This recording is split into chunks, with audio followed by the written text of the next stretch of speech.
लालच में मत पड़ो। अब आप कहेंगे कि धन के लालच में तो हम पड़ते ही नहीं हैं। बताइए, आप लोग तो यही कहेंगे ना कि हम तो धन के लालच में पड़ते ही नहीं हैं। नहीं पड़ते हैं आप लोग?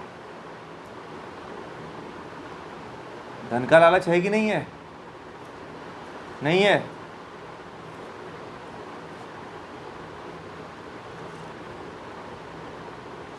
हाँ, संचय तो कर ही रहे हैं। तो धन का तो लालच है ना आपके पास, अपने गहने तो सब रखे हैं ना, तो उसका लालच नहीं है? हैं? बताइए, उसका भी तो लालच है। भाई धन किस लिए छिपा के रखा है बताइए? किस लिए आप लोग अपने धन रखे हैं? शादी विवाह में पहनने के लिए? किराए से आर्टिफिशियल ले लीजिएगा। बताइए, फिर भी आप धन रखे हुए हैं। हर व्यक्ति के पास एक उसका व्यक्तिगत धन है, उसके पास, जिसको वो रखा हुआ है कि नहीं है? बताइए, हर व्यक्ति के पास एक कुछ, उसके पास कुछ व्यक्तिगत धन है कि नहीं है? कुछ बैंक बैलेंस है, कुछ एफडी है, कुछ सोने चांदी है, फ्लैट घर नाम में है। तो आप कहीं दूर मत जाइए, किसी दूसरे के धन से नहीं, अपने ही धन से बहुत बड़ा लालच है। बताइए, आपके अपने ही धन से बहुत बड़ी लालच है, बहुत बड़ी लालच। एक लोगों से मैंने कहा कि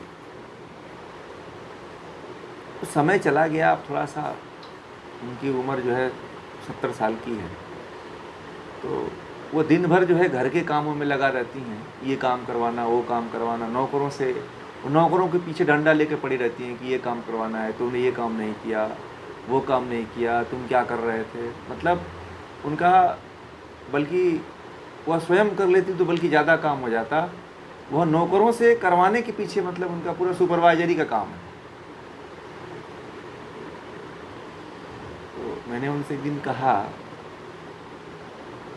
कि अब तो समय आ गया है, कुछ अपने लिए भी कर लीजिए। बात करती हैं ऐसे ही, फ्रैंक हैं वो। मैंने ही ऐसे बोल दिया, अब तो अपने लिए कुछ कर लीजिए।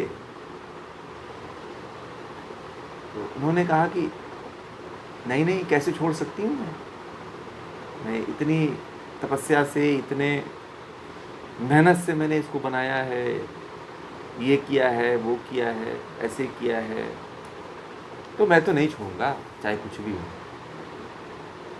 मैंने कहा कि आपके जीवन का लक्ष्य कुछ है कि नहीं? बोला कि जीवन का लक्ष्य क्या है, बस यही है, आदमी संपन्न खाए पिए, अपना घर बार सही से देखे, हैं, और कुछ अपने लिए पैसा बचा के रखे, धन बचा के रखे कि जीवन के अंतिम समय में काम आएगा।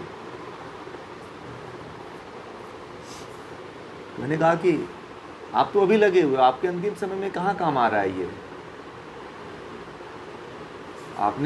आपके पास पैसे भी हैं, घर भी है, तो आपके काम आ रहा है क्या? बहुत ज़्यादा जो चाहिए, जो शरीर के काम आ रहा है। तो ये इसीलिए बता रहे हैं कि अंतिम समय में भी व्यक्ति अपनी ही वस्तुओं से एकदम लालच में है, कह रहता है कि मैं घर नहीं छोड़ूंगा। मैंने उनसे बोला कि थोड़ा 2 दिन के लिए थोड़ा घूम आइए, कहीं किसी गुरुकुल में चले जाइए, किसी विद्वान व्यक्ति के पास चले जाइए और ज्ञान थोड़ा ले लीजिए, गीता पढ़ लीजिए, उपनिषद पढ़ लीजिए, आदि पढ़ करके थोड़ा मुक्त हो लीजिए। तो वो कहती हैं कि अरे नहीं नहीं नहीं, मैं घर छोड़ के नहीं आता, एक दिन छोड़ के चली जाऊंगी तो सब काम गड़बड़ हो जाएगा, मैं जा ही नहीं सकती। और 70 साल की, अब उनको एक एक चीज़ की बड़ी परवाह रहती है। ठीक है, मैंने कहा कि थोड़ा सा ज्ञान ले लीजिए तो मुक्त हो जाएंगे। नहीं नहीं, हमें ज्ञान नहीं लेना। मैंने कहा कि हमसे ही जुड़ जाइए, बोले कि कहाँ 1 घंटा के लिए मैं बैठ पाऊँगी। 1 घंटे में कोई काम नहीं करता है, सब आकर के घूमते हैं, सब मोबाइल चलाते हैं, सब उनको करवाना पड़ता है डंडा लेकर के पीछे से। ठीक है, तो मैंने कहा कि फिर आप ये क्यों, किसके लिए कर रहे हो? चुप हो गए, हंसने लगे। आप मान लीजिए कि एक दिन मर जाओगे तो क्या करोगे? ये सब लेके जाओगे आप? ये जो सामान जहाँ रखा हुआ है वहीं का वहीं रह जाएगा। ये जो गमले में फूल लगे हुए हैं, जो घर की 4 दीवारियाँ, सब ऐसे कैसे पड़ी रह जाएंगी, आप चले जाओगे।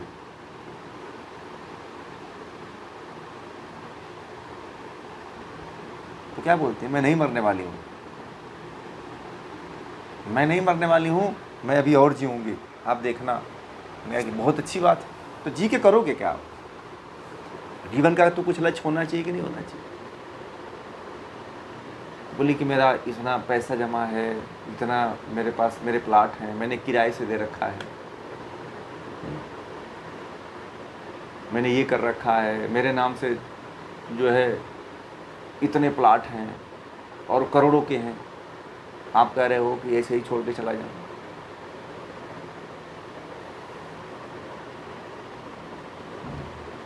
ठीक है, तो लालच मैंने देखा, जो अपार लालच देखा,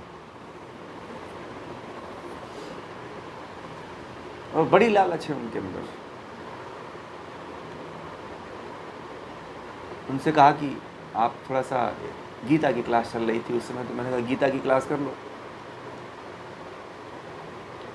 मैंने कहा कि रजिस्ट्रेशन कराना पड़ेगा आपको। बोली कितना है रजिस्ट्रेशन? मैंने कहा 500 रुपये का है रजिस्ट्रेशन उसका। बोली कि 500, इतना ले रहे हैं आप पैसा? मैंने कहा कि आप करोड़ों रुपए रखे हो, उनके लिए 500 रुपये खर्च करना बहुत बड़ी बात थी। तो बोली नहीं 500 नहीं। मैंने कहा कितना दोगे आप? तो नहीं बोले। फिर मैंने कहा कि ऐसा है, आप ऐसे ही जुड़ जाओ ना, थोड़ा ज्ञान बढ़ेगा तो फिर आप आगे कुछ करना। बोले नहीं नहीं। फिर हमको 10 बजे फ़ोन किए तो बोले कि क्लास मेरी जब ख़त्म हुई, वो उनका फ़ोन आया तो कहती हैं कि मैं 200 रुपये दूंगी। मैंने कहा कि जुड़ जाओ आप, मत पैसा तो वैसे ही जुड़ो, मैं तो आपको बोला ही था।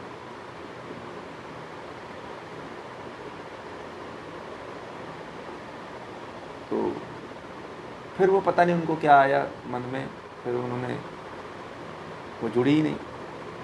तो लालच जो होता है, व्यक्ति को स्वयं के ही धन से इतना लालच है कि वो दूसरे के धन के प्रति तो मतलब कभी ये सोच ही नहीं सकता है कि दूसरा का धन आए तो उसके प्रति लालच ना करे। एक व्यक्ति था, एक राजा था, कहानियों से ही ये बात समझ में आएगी। एक राजा था, तो उसने अपने मंत्री से बुला करके कहा कि ऐसा है कि मुझे एक ऐसे अधिकारी की नियुक्ति करनी है अपने राज्य में जो दुनिया का सबसे, इस राज्य का सबसे ईमानदार व्यक्ति हो। ठीक है, तो मंत्री ने कहा कि, और मंत्री को आदेश दे दिया कि ये काम आपको 1 हफ्ते के भीतर करके हमें सौंपना है। मंत्री परेशान हो गया, कहा कि 1 हफ्ते में ईमानदार आदमी ढूंढे कैसे?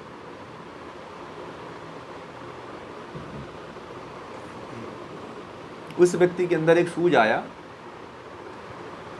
कि ऐसा करते हैं कि देखते हैं, कुछ प्रयोग करते हैं और प्रयोग करने के बाद देखते हैं कि कौन सा ईमानदार व्यक्ति निकलता है। तो उसने कुछ सैनिकों को बुलाया और सैनिकों से कहा कि ऐसा है कि ये पता करो कि किस रास्ते से सबसे अधिक राहगीर गुजरते हैं। ठीक है, तो पता किए तो पता चला कि उत्तर दिशा के रास्ते से बहुत ज़्यादा राहगीर गुजरते हैं। तो उसने क्या किया, मंत्री ने, कि राजा से कहा कि इसमें कुछ पैसे खर्च करना पड़ेगा तो आपको जो है ईमानदार व्यक्ति मिलेगा जो आपके राज्य में सबसे ईमानदार है। तो राजा ने कहा कि ठीक है, तुम जितना पैसा लेना हो, असरफियाँ लेना हो, ले जाओ। ठीक है, तो मंत्री ले गया। उसने क्या किया कि असरफियों की पोटली बना करके रास्ते में गिराया एक दिन, पहले दिन गिराया तो, और वहाँ पे सैनिक बैठा दिया। पहले कैमरा नहीं होता था, ठीक है, कि उसमें रिकॉर्डिंग हो जाएगी कौन व्यक्ति उठा के लेके गया है। तो राजा छिपा करके वहाँ ज़मीन में कुछ सैनिकों को गाड़ दिया था, कुछ को पेड़ के ऊपर चढ़ा दिया था, किसी को झाड़ी में छुपा दिया था, और इसलिए कि देखना है कि कौन से व्यक्ति ने उठाया और कौन से व्यक्ति ने नहीं उठाया। और जो मंत्री था वो खुद जो है एक जगह छिप करके बैठा हुआ था। तो उसने पहले दिन 25 जो है स्वर्ण मुद्राएं जो है एक पोटली में बांध करके छोड़ा, ठीक है। और संयोग से उस दिन जो है शिवरात्रि था, तो शिवरात्रि था तो बहुत से लोग गुजर रहे थे। तो कुछ अच्छे लोगों की टोली वहाँ से गुजरी तो पहली पोटली गिरा दिए थे, तो पोटली को कोई व्यक्ति आया, पहला व्यक्ति आया और उसने उठाया और चुपके से अपने जो है बॉक्स में डाला और रख लिया, किसी को बताया नहीं। फिर दूसरी पोटली डाली गई, वह भी उठा लिया। तीसरी पोटली डाली गई, वह भी उठा लिया। और सबको देख सैनिक, सबको पीछे जो उठाया था उसके पीछे सैनिक लग जाते थे, ऐसा वहाँ नियम था। इस तरह से करीब 25-30 पोटलियाँ जो है उठ गई।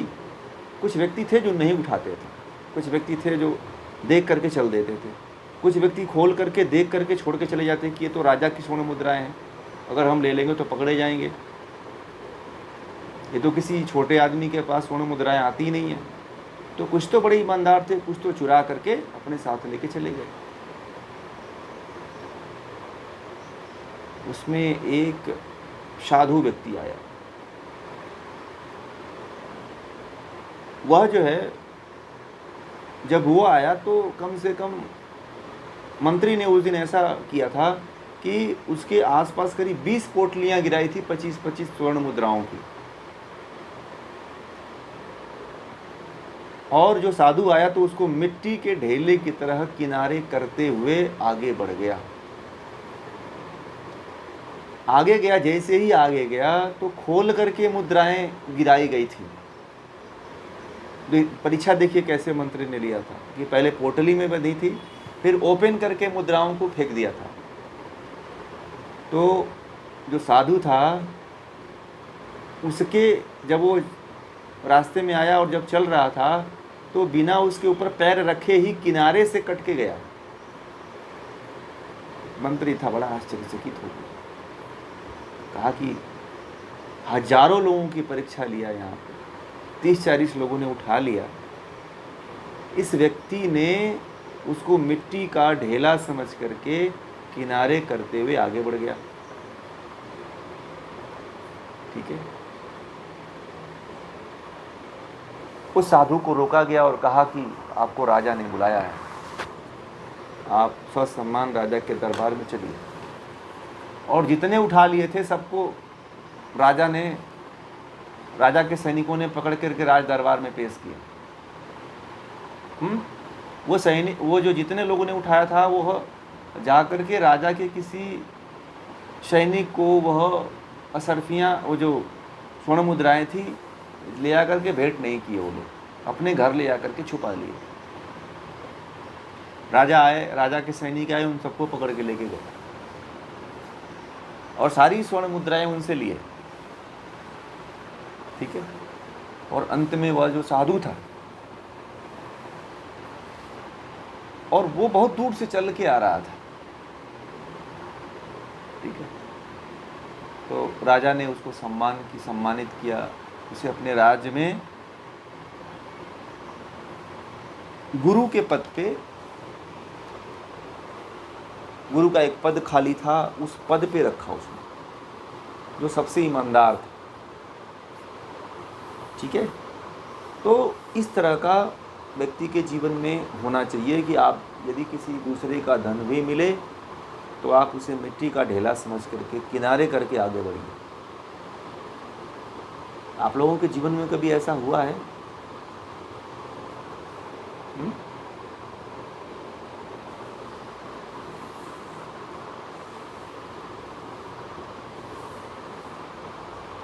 कि उठा लेते हैं और रख के चल देते हैं?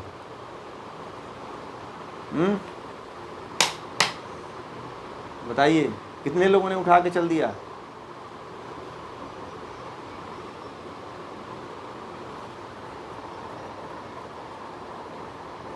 नहीं उठाते हैं ना। कोई है जो उठा लेते हैं?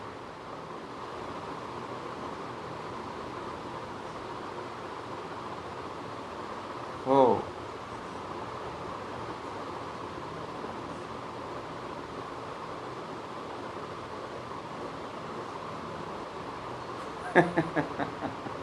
चलिए, बहुत अच्छी बात है।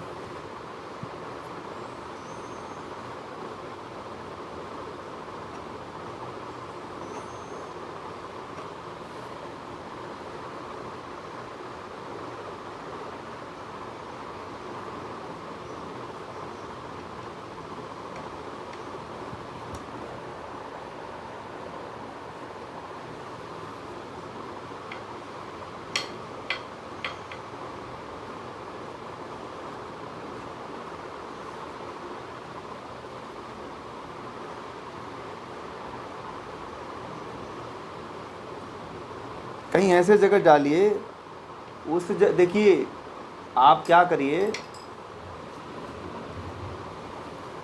नहीं देखिए, अगर ऐसा आपके साथ होता है, मैं बता दूं आपके साथ, तो ऐसा होता है तो आप एक काम करिए कि जो व्यक्ति अच्छा कार्य कर रहा है ना, उसको आप सौंप दीजिए। आप मंदिर में भी दान करेंगे तो पता नहीं मंदिर में जो है वो मंदिर वाला आजकल व्यक्तिगत चढ़ावा लेते हैं, सार्वजनिक मंदिर कमेटी को भी नहीं जाता है। समझ में आ गया? आप तो ऐसा करिए कि लगे कि आपको कोई व्यक्ति अच्छा, बहुत अच्छा कार्य कर रहा है और आपको दिखे कि अच्छा कार्य कर रहा है, तो उसको दे दो आप। या जिसको बहुत ज़रूरत है ना, जिसको ये लगता है कि हाँ इसको बहुत इसकी आवश्यकता है, तो उसको दीजिए। ठीक है? आप केवल लोगों को एक ही चीज़ लगता है मंदिर। मैंने बताऊं मंदिर की घटना। एक पंडित जी थे, वहाँ पे एक व्यक्ति ने उनको पा करके 10,000 रुपया दिया और पंडित जी ने मंदिर कमेटी में ना मंदिर पेटी में डाला और सीधे अपने घर लेके चले गए। ठीक है? अब उनको वो पाप नहीं लगता है।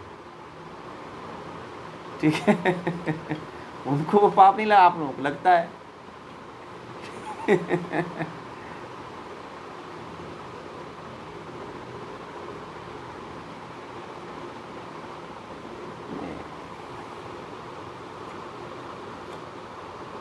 नहीं, लालच, फिर भी ये लालच है। इसीलिए जो है व्यक्ति, इसीलिए उपनिषद कहता है कि वो भी आपका नहीं है, वो भी भगवान है, क्योंकि पैसे के हर कण कण में ईश्वर का वास है। वो भी आपका नहीं है। हाँ, कोई अच्छे काम में लगा दे रहा है ना, तो उसको कर लीजिए, है ना?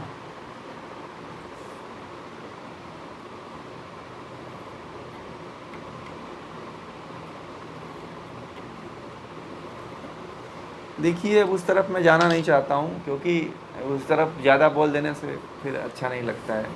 अब बोल दूँगा तो ज़्यादा फिर बुरा हो जाता है।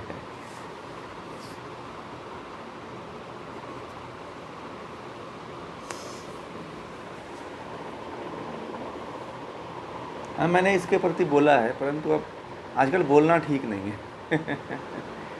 ठीक है? इसलिए इसके ऊपर ज़्यादा हम टिप्पणी नहीं करते हैं। बस यही करते हैं कि आप यही कर लीजिए कि योग्य व्यक्ति को देखिए कि हाँ, ये वास्तव में यह व्यक्ति समाज के लिए, राष्ट्र के लिए, देश के लिए कुछ कर रहा है। ठीक है? और एक बात और बता दूं, जो बहुत संपन्न है उसको भी मत दीजिए। अब जैसे बालाजी में ले जाके चढ़ा दोगे तो उसको क्या ज़रूरत है? उसके यहाँ तो सोना ही चढ़ता है। हैं? आप जिसको आवश्यकता हो उसको दो। ज़रूरी नहीं है कि आप पुलिस थाने में लेके चले जाओ, तो पुलिस वाले थोड़ी देते हैं। तो कहते हैं चलो आज का मेहनत, आज का पूरा दिन का खर्च निकल गया। हैं? पुलिस वालों को तो उतना डेली का चाहिए, ऊपर ही कमाई हैं।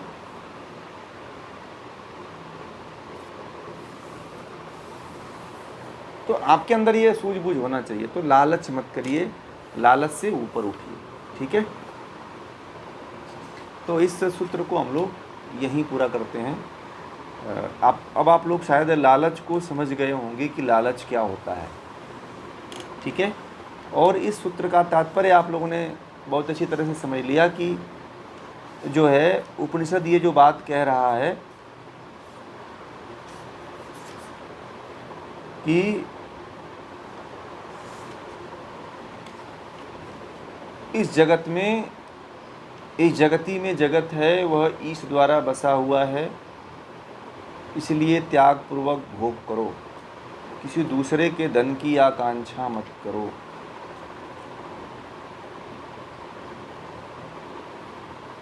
हाँ चलिए, पूरा हो गया, अच्छा किया आपने पूछ लिया। हाँ बताइए, वो क्या था प्रश्न, एक बार मुझे बता दीजिए तो पूरा समझ में आ जाएगा।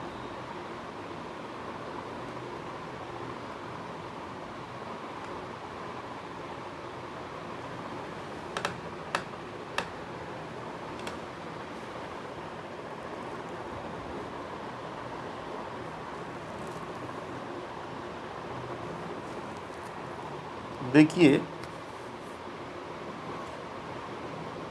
ये एक ही चीज़ से कनेक्टेड है, ये वह है वासना।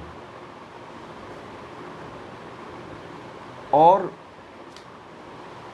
जो काम वासना है वही जो है, वहीं से वित्तेषणा और लोकेषणा, वित्तेषणा और लोकेषणा जो है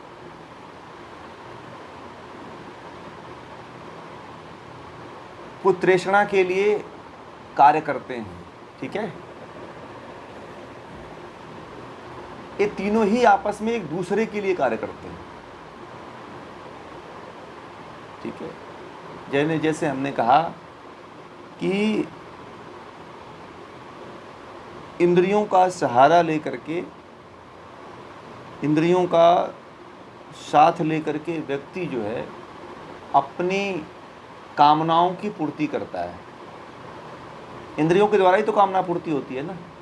अगर वास्तव में देखा जाए तो हमारे शरीर में इंद्रियां हैं, ठीक है।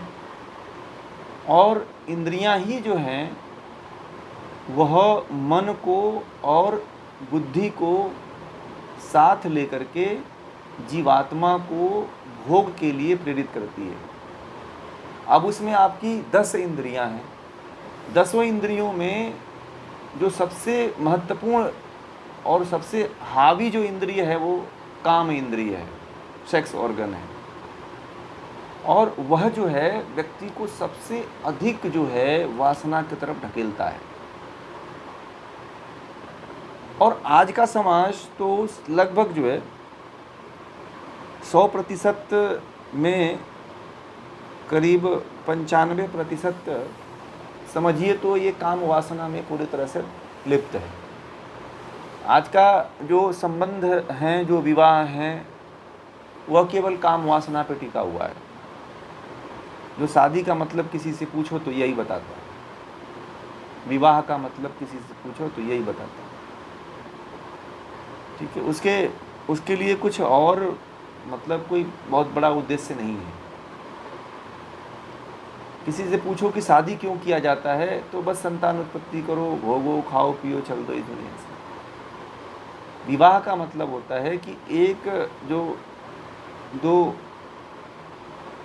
आत्माएं हैं जिनके लिंग अलग अलग हैं, आत्माएं अलग एक ही हैं, मतलब एक नहीं है दोनों। आपकी आत्मा अलग है, पुरुष की आत्मा अलग है, स्त्री की आत्मा अलग है, पुरुष की आत्मा अलग है एक ही प्रजाति की, लिंग अलग हो जाता, शरीर बस अलग अलग हो गया है।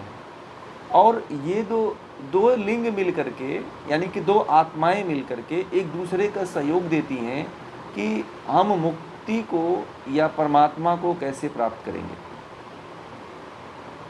ये इसलिए जो है एक संगति बनाई गई, एक बंधन बनाया गया और इसका नाम दिया गया विवाह।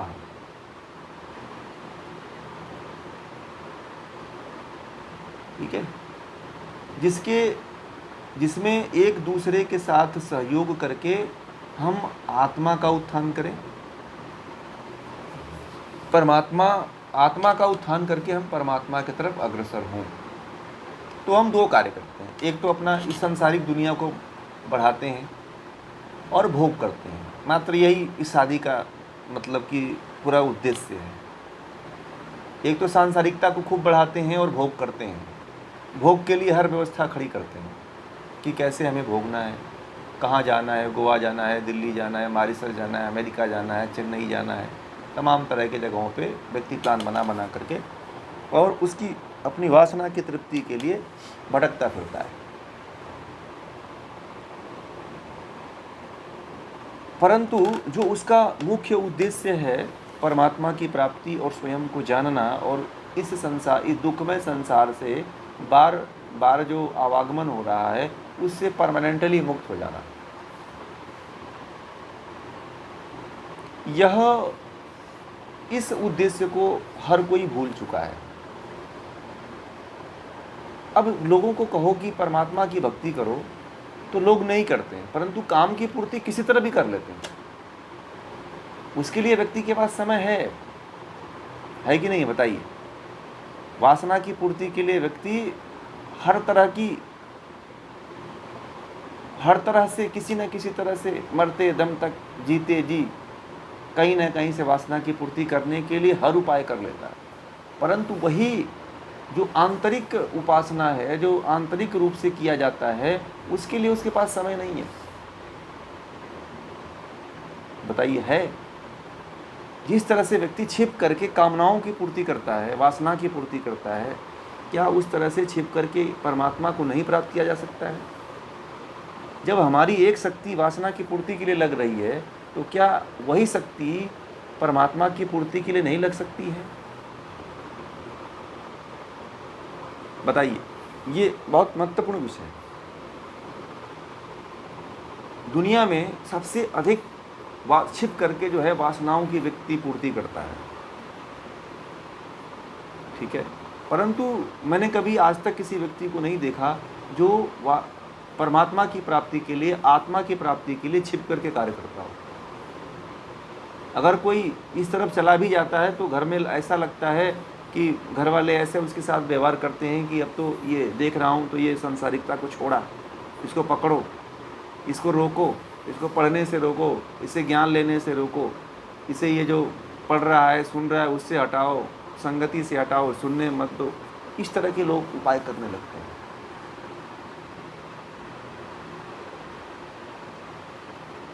समझ रहे हैं?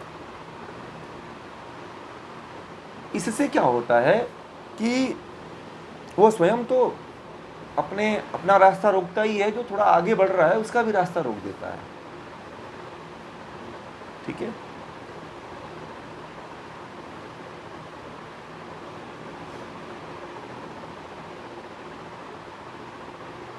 लोकेशना भी इसीलिए व्यक्ति करता है कि वह ये चाहता है, अपने आप को ये दिखाना चाहता है कि मेरे प्रति ज़्यादा लोग आकर्षित हों, मेरी प्रसिद्धि हो तो मेरे पास लोग आएंगे, हर तरह के व्यक्ति आएंगे, हर तरह के पुरुष आएंगे, हर तरह की स्त्रियां आएंगी, और वित्तेषणा होगी, यानी कि धन होगा तो मैं किसी भी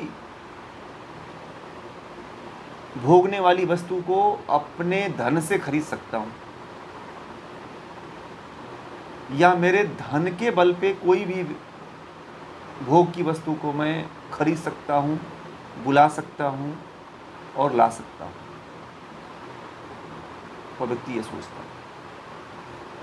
तो पूरा का पूरा यदि केंद्र में देखोगे आप, तो पूरा का पूरा केंद्र में सेक्स है,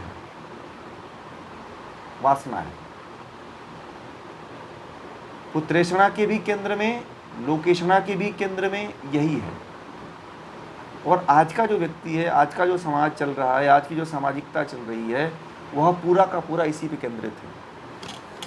हर कोई किसी को आकर्षित करने में लगा हुआ है कि कोई मुझसे आकर्षित हो जाए।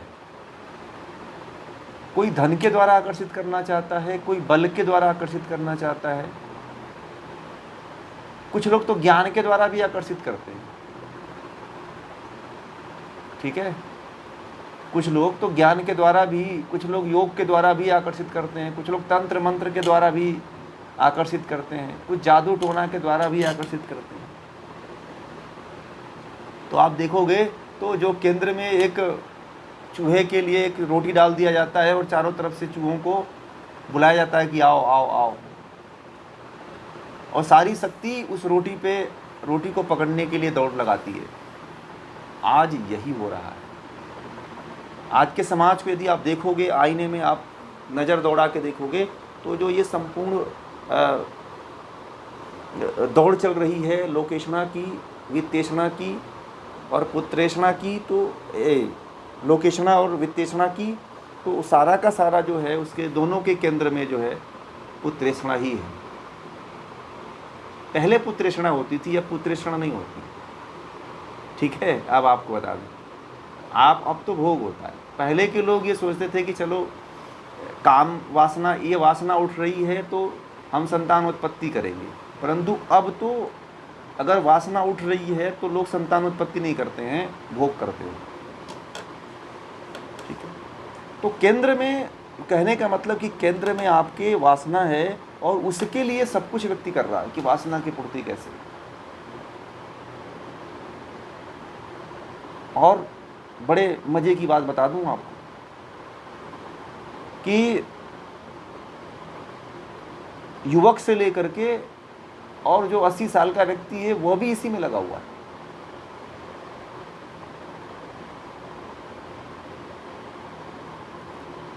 वह इसके लिए जीवन पर्यंत कार्य करता है।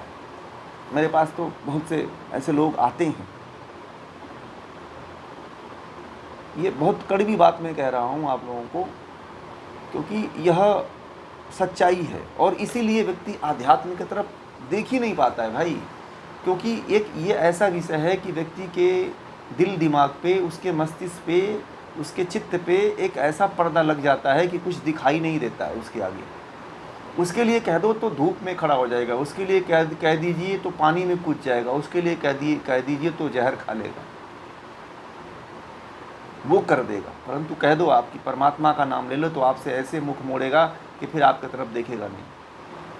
मैं बोलता हूँ कि भैया थोड़ा आ जाओ, गीता पढ़ लो, फिर आपसे ऐसा कटेगा, ऐसा भागेगा कि फिर दोबारा ताकता तक नहीं है। मैंने देखा है लोगों को।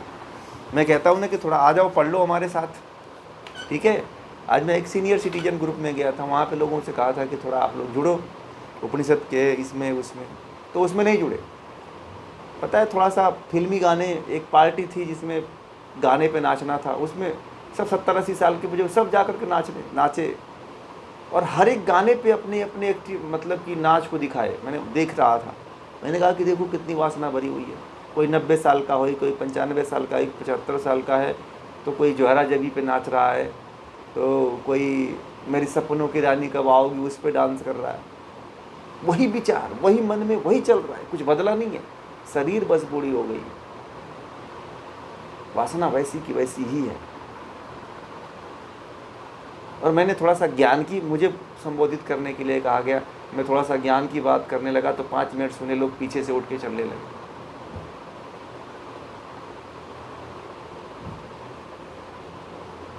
ठीक है, ये बड़ा बड़ा दुख की बात है, समझ रहे हैं। और ये बड़ा महत्वपूर्ण विषय था जिसके ऊपर बात करनी थी। मैं तो ऐसे ऐसे लोगों को देखता हूँ जो उनसे कहो कि थोड़ा सा आप ये कर लो, नहीं नहीं हमारे पास समय ही नहीं है। और पता है, अकेले में बैठ के मोबाइल पे ऐसी ऐसी चीज़ें देखेंगे जो आप ही नहीं देखे हो। सारी वेबसाइट खंगाल डालते हैं, परंतु कहो कि आप थोड़ा सा ये आध्यात्म का ज्ञान ले लो, पढ़ लो थोड़ा सा, नहीं नहीं उसको नहीं पढ़, उससे क्या मज़ा आता है, कुछ नहीं। तो व्यक्ति अगर जो आज के समय में मैंने देखा है, हर व्यक्ति को देखा है, छोटे बड़े मध्यम परिवार है, निम्न परिवार है या हाई उच्च फैमिली है, इन तीनों में देखा है मैंने, बड़े बड़े लोगों को भी देखा है, वो पूरा का पूरा उनके केंद्र में यही है, वासना ही है। मैं नहीं कह रहा हूँ कि सभी हैं, परंतु हैं औसत से, मतलब बहुत अधिक आप जिसकी कल्पना नहीं कर सकते।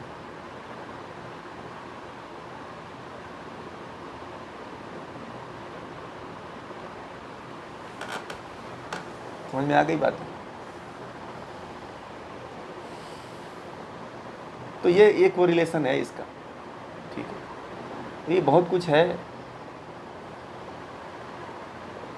तो चित्त पे ही तो प्रभाव है, उसका चित्त पे यही प्रभाव है, चित्त पे वही प्रभाव है कि चित्त पूरा का पूरा ढका रहता है। मतलब ऐसा रहता है कि जब वासना जब जगती है तो उसे संसार दिखाई नहीं देता है, एक पर्दा लग जाता है उसके बाद। चित्त के बारे में बोला, परंतु अब मैंने उसको आपने ध्यान नहीं दिया। मैंने यही कहा कि जैसे कांच पे धूल जम जाता है ना, उसी प्रकार जब वासना में जब व्यक्ति लिप्त होता है तो दूसरा कुछ उसे नहीं दिखाई देता है। आप उसके सामने ज्ञान की बात कर लीजिए, उसके सामने पढ़ने की बात कर लीजिए, उसके सामने अध्यात्म की बात करिए, वो सुनेगा ही नहीं। सुनेगा तो उसके मन में घुसेगा ही नहीं। अगर उसके ज़बरदस्ती आपने 2-4 दिन बैठा भी लिया तो 5वें दिन छोड़ के भाग जाएगा।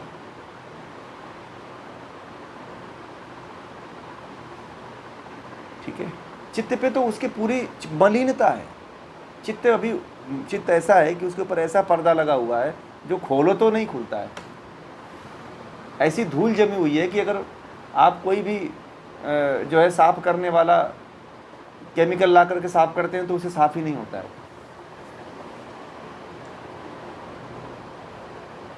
इसलिए चित्त मलिन हो जाता है। इसी के कारण भगवान श्री कृष्ण ने गीता में पूरा इसके बारे में कहा है।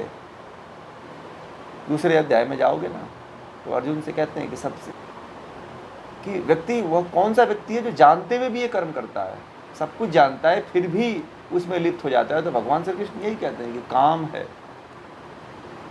व्यक्ति छूटना चाहता है परंतु फिर उसमें फंस जाता है। पढ़ा है कि नहीं पढ़ा है गीता में?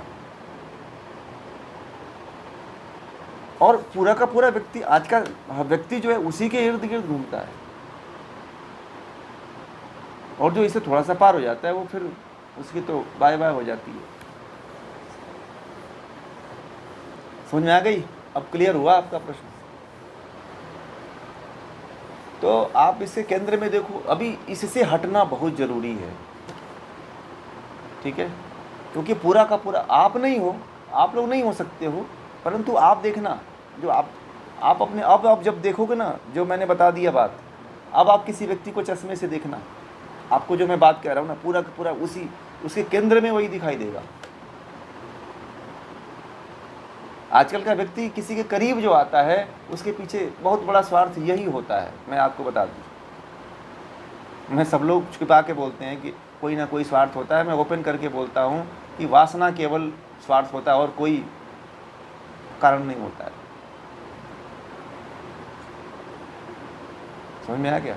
और नहीं, अगर आप लोगों को विश्वास है, व्यक्ति हर तरह का मन जो है ना, हर तरह की अटखेलियाँ खेलता है, हर तरह का दांव खेलता है। कहता है कि इस तरह से नहीं तो इस तरह से, इस तरह से नहीं तो उस तरह से, उस तरह से नहीं तो इस तरह से, मतलब कोई दाव छोड़ता तक नहीं है। उसके आपके केंद्र में और आज के मनुष्य जाति के केंद्र में वही छिपा हुआ है।